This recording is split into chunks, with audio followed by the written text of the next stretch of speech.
So here we are to begin with the physics topic from my side. That is, once I have already given you all the few basic videos of 10th related chapters of ray optics.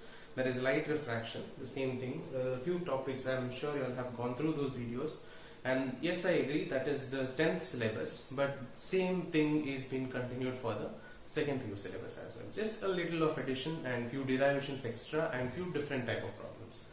So that I want you all to be very thorough with whatever the explanation I've done to you all in that video, and then I will start with the ray optics connection from 10th grade to 12th grade. Okay, so I will connect those topics to you all from the 10th grade to this, and it will be much easier for you all to understand and grasp the topics quickly. So that's what I'm expecting from you all, that you will have been watching that video and noting down the points for your own. I'm not expecting you all to make a notes out of it, but still please note down the things whatever I'm telling whenever in that video, whichever is helpful for you. So with that, I will start the ray optics topics quickly to connect the topics to it. But for meanwhile, I thought I will move on with the semiconductor electronics as well, as few of them have been requesting Venkesh sir for this chapter. So it is my portion of physics, my part of that physics, so I'll be taking up this chapter for y'all. So I hope you all don't mind, and I mean the teaching is boring or whatever it is, so I hope you all you'll adjust with the teaching or whatever it is. So this particular topic of physics is my little favorite thing, so I have requested few topics of physics from Venkesh sir to be given to me so that I can take up the topics, and I'll try my best to give you all the best output of these topics. And I'll try to give out a lot of information which is in your textbook and little outside your textbook, and it should be helpful for your exams as well. Okay, especially the competitive exams. So we'll go on with that. So we'll begin with this chapter. The chapter name is Semiconductor Electronics. So with this, you all have already studied in the 10th grade as well as in the beginning of the physics chapters, that is electricity, current electricity, moving charges, all that thing. Those chapters will be linked to this chapter back again.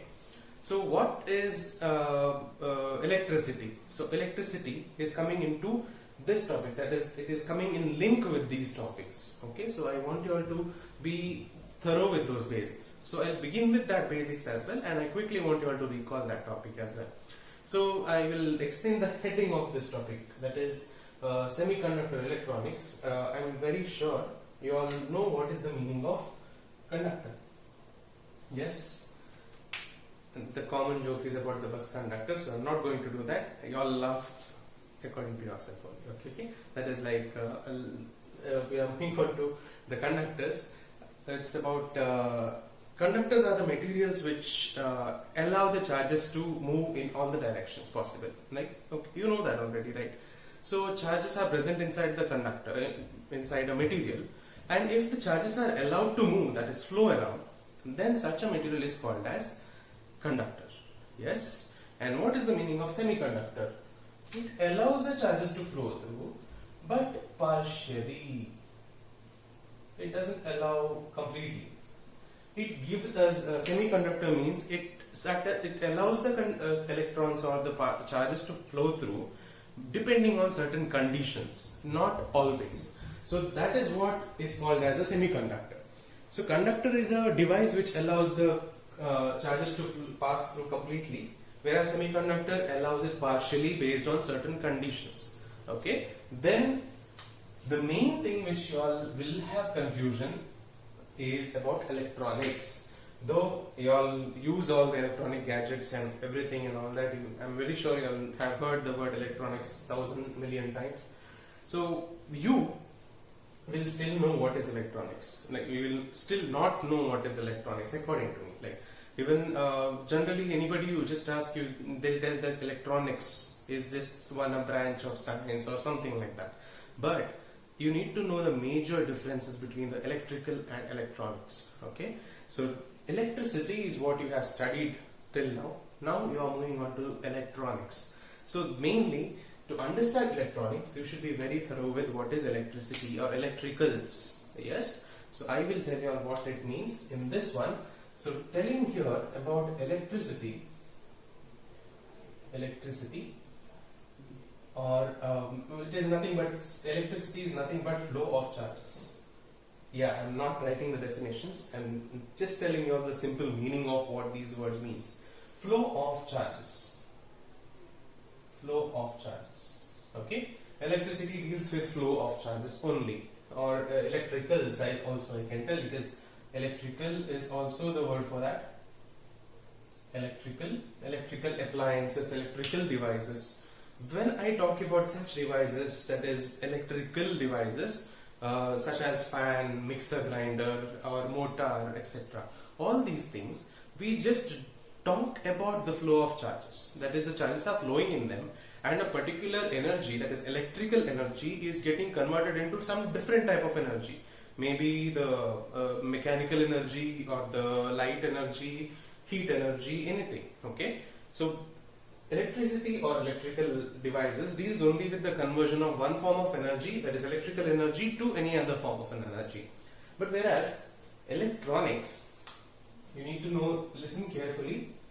If you are listening to the songs or something, whatever it is, please pause that song and just listen to what I am trying to tell. So electronics is nothing but it deals with the devices, such devices which will control the flow of charges. In electrical, what we learned is just the flow of charges, just randomly. We don't even care how the charges are flowing, even it is like fast or slow or whatever.